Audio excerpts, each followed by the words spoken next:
नमस्कार, मैं हूं अंकुर और आप देख रहे हैं सत्य हिंदी।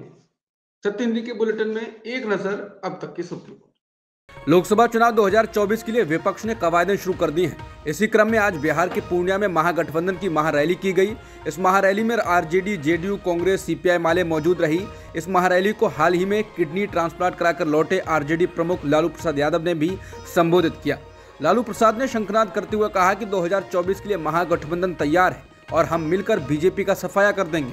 उन्होंने कहा कि हमें देश को बचाना है। लालू ने कहा ये एकजुटता प्रमाणित करेगी कि लोकसभा के चुनाव में ये पक्का गठबंधन बीजेपी का सफाया करने के लिए है। लालू ने कहा कि आज देश टुकड़े टुकड़े होने के कगार पर पहुंच गया है। बीजेपी पार्टी नहीं, ये आरएसएस का मुखौटा है और ये दलित और आरक्षण विरोधी है। लालू ने कहा ये जो आरएसएस है वो गोलवलकर की पार्टी है। गोलवलकर ने बंच ऑफ थॉट में 2 खतरनाक बातें लिखी हैं। काशी विश्वनाथ मंदिर में अगर दलित पहुंच जाए तो जूते से मार के बाहर करो और आरक्षण को समाप्त करना चाहिए। इसकी जरूरत नहीं है। ये है असली रूप आरएसएस का, जिसको हम बीजेपी कहते हैं। लालू प्रसाद यादव ने वर्चुअली जुड़कर महारैली को संबोधित किया और कहा कि आरएसएस जो चाह रहा है वो मोदी कर रहे हैं। किसी का सम्मान नहीं, सभी का अपमान, लोकतंत्र की हत्या और संविधान की उपेक्षा, और हम सब एक होकर के इसका मुकाबला करने के लिए, देश को बचाने के लिए तैयार हैं। लालू ने कहा कि लोकतंत्र रहेगा, संविधान रहेगा, एकजुट रहेंगे तभी तो देश रहेगा, और अगर हम ढीले पड़ गए, कमजोर पड़ गए तो भारत के ऊपर कई तरह के कीटाणु आएंगे। लालू ने कहा कि देश को आगे बढ़ाना है, अल्पसंख्यकों की रक्षा करनी है। अब समय आ गया है कि मोदी की सरकार की विदाई है। ये पक्का है, ये बिहार का ऐलान है, महागठबंधन का ऐलान है।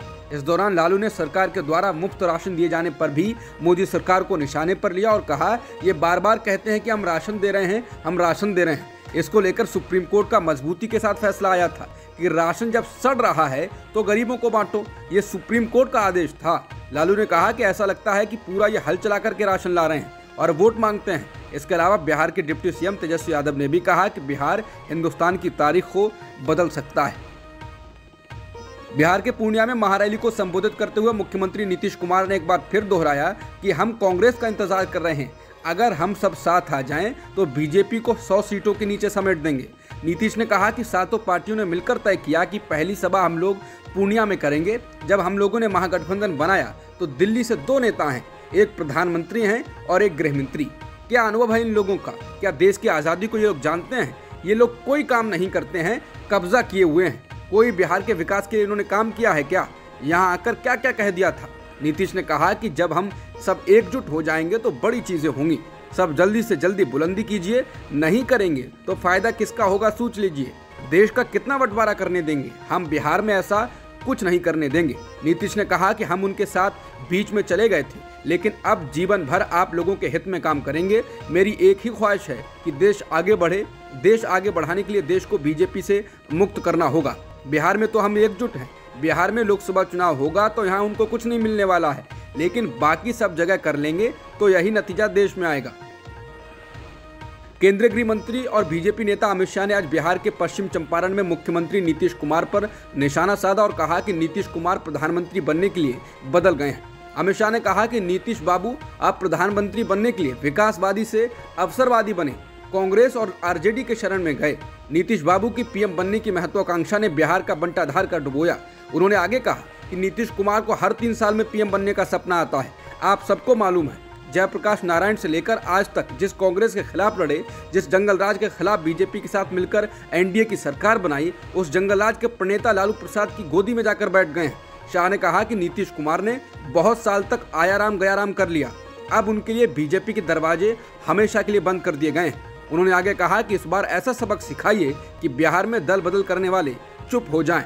छत्तीसगढ़ के रायपुर में चल रहे कांग्रेस के 85वें पूर्ण अधिवेशन के दूसरे दिन कांग्रेस की पूर्व अध्यक्ष सोनिया गांधी ने मोदी सरकार पर जमकर निशाना साधा। सोनिया गांधी ने कहा कि केंद्र सरकार और आरएसएस ने सभी स्वायत्त एजेंसियों पर कब्जा कर लिया है। पीएम मोदी देश के लिए नहीं, अपने मित्रों के लिए सत्ता चला रहे हैं। सोनिया गांधी ने कहा कि हमें भाजपा शासन से सख्ती से निपटना होगा और लोगों तक अपनी पहुंच बढ़ानी होगी ताकि अपने संदेश स्पष्टता के साथ दिए जा सकें। सोनिया ने आगे कहा कि भाजपा नफरत की आग में घी डालने का काम कर रही है और अल्पसंख्यकों, महिलाओं, दलितों, आदिवासियों को निशाना बना रही है। कांग्रेस नेता ने इसी के साथ कहा, ये समय पार्टी और देश के लिए चुनौतीपूर्ण है क्योंकि भाजपा ने हर संस्थान पर कब्जा कर लिया है।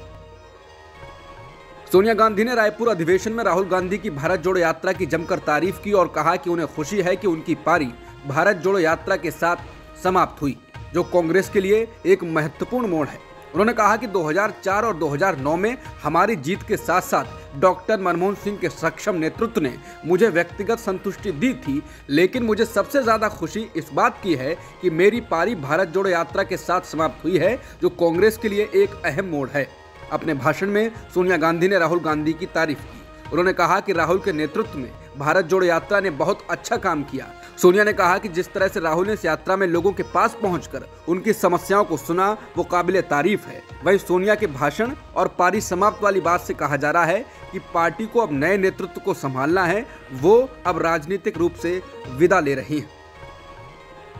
कांग्रेस के अधिवेशन में बोलते हुए कांग्रेस अध्यक्ष मल्लिकार्जुन खड़गे ने कहा कि पार्टी एक बार फिर बीजेपी को हराने के लिए समान विचारधारा वाले दलों के साथ गठबंधन करने की उम्मीद कर रही है। उन्होंने कहा कि हम कुर्बानी देने के लिए तैयार हैं।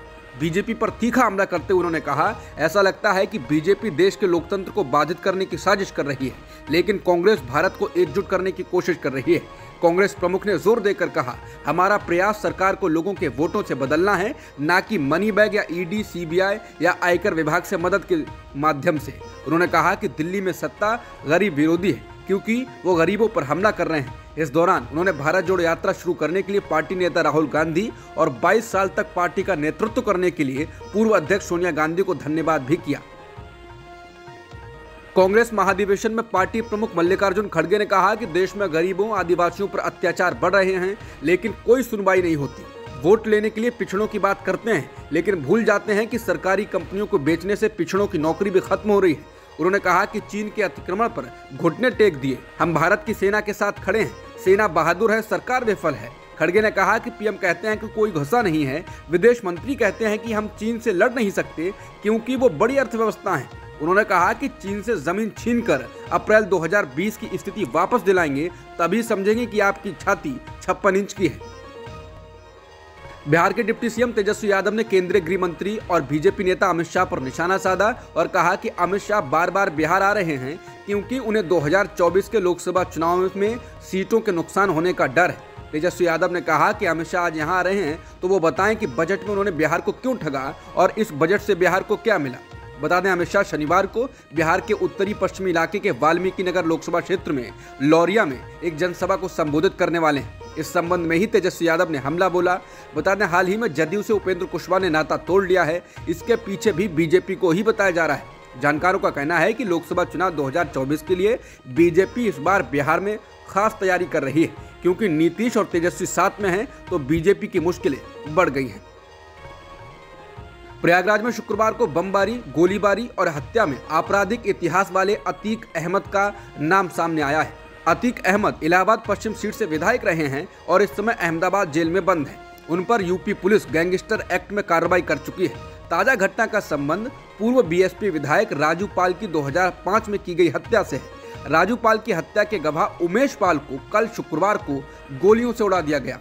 इस आरोप में पुलिस ने अतीक अहमद के 2 बेटों सहित 5 लोगों को गिरफ्तार किया है, लेकिन एफआईआर में नाम अतीक अहमद का भी आया है। इलाहाबाद में शुक्रवार की घटना कई सीसीटीवी कैमरों में कैद हो गई है।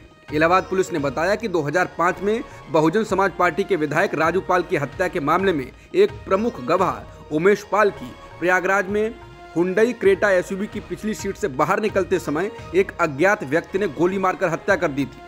बता दें, अतीक अहमद पर अक्टूबर 2022 में राजू पाल की हत्या का आरोप तय हुआ था। उसके बाद गवाहों के बयान होने थे, उसमें उमेश पाल की गवाही सबसे अहम थी। उमेश पाल इन दिनों बीजेपी में था। बहरहाल यूपी पुलिस और केंद्रीय एजेंसियां लंबे समय से जेल में बंद बाहुबली नेता अतीक अहमद पर कार्रवाई कर रही हैं। उत्तर प्रदेश विधानसभा में मुख्यमंत्री योगी आदित्यनाथ ने प्रयागराज कांड पर सख्त प्रतिक्रिया दी। उन्होंने कहा, ये जो अपराधी और माफिया हैं, आखिर ये पाले किसके द्वारा गए हैं? क्या ये सच नहीं है कि जिसके खिलाफ एफआईआर दर्ज है उन्हें समाजवादी पार्टी ने सांसद बनाया था? आप अपराधी को पालेंगे और उसके बाद आप तमाशा बनाते हैं। हम इस माफिया को मिट्टी में मिला देंगे। योगी ने कहा कि 2009 में उस माफिया को सांसद बनाने का कुख्यात काम इन्हीं लोगों ने किया था। ये लोग चोरी और सीना चोरी का काम कर रहे हैं। माफिया कोई भी हो, सरकार की 0 टॉलरेंस की नीति है। उन माफिया को मिट्टी में मिलाने का काम सरकार करेगी। चोरी और सीना चोरी का काम नहीं चलेगा। इस दौरान पूर्व मुख्यमंत्री अखिलेश यादव और योगी आदित्यनाथ के बीच तीखी बहस भी हुई। जब अखिलेश यादव ने इस घटना के संबंध में बोलते हुए कहा कि आपको शर्म आनी चाहिए, इस पर योगी आदित्यनाथ ने नाराज होकर कहा कि शर्म तो आपको करनी चाहिए जो अपने बाप का सम्मान नहीं कर पाए। प्रयागराज कांड पर सीएम योगी आदित्यनाथ के बयान पर प्रतिक्रिया देते हुए सपा प्रमुख अखिलेश यादव ने कहा, कल जिस तरह से बम फेंके गए उससे साफ है कि सरकार पूरी तरह से फेल हो गई है और गैंग वॉर जैसी स्थिति पैदा हो गई है। क्या यही राम राज्य है जहां सरेआम बंदूकें चल रही हैं? पुलिस पूरी तरह विफल है और इसके लिए बीजेपी जिम्मेदार है। बता दें, उमेश पाल की शुक्रवार को उनके प्रयागराज स्थित आवास के बाहर गोली मारकर हत्या कर दी गई। उनके एक गनर जो गोलीबारी में घायल हुआ था कि बाद में अस्पताल में मौत हो गई। पुलिस के मुताबिक हमलावर लगातार उमेश पाल की कार का पीछा कर रहे थे और उनके बैग में देसी बम लेकर आए थे। एक वीडियो क्लिप में एक आरोपी को अपने बैग से बम निकालकर उमेश पाल पर फेंकते हुए देखा जा सकता है।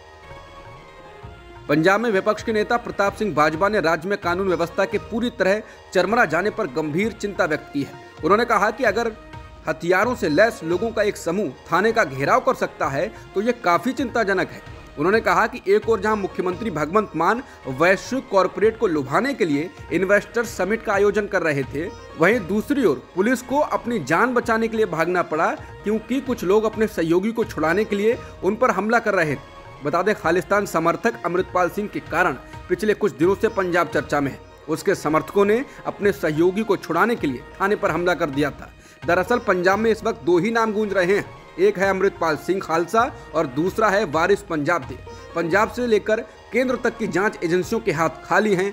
अब अमृतपाल और वारिस पंजाब दे संगठन का डोरजिया तैयार किया जा रहा है, लेकिन खालिस्तान की मांग पंजाब को पुराने दौर में ले आई है। अभी जब पंजाब का किसान न्यूनतम समर्थन मूल्य यानी एमएसपी के लिए लड़ रहा था और पंजाब से आकर दिल्ली के बॉर्डर पर बैठ गया था तो पंजाब के संघर्ष को याद किया जा रहा था, लेकिन उसी किसान को अब अमृतपाल सिंह खालसा और वारिस पंजाब दे की तरफ धकेल दिया गया है। इसके बाद देश में पंजाब को लेकर चिंताएं बढ़ गई हैं। अब तक की खबरों में इतना ही।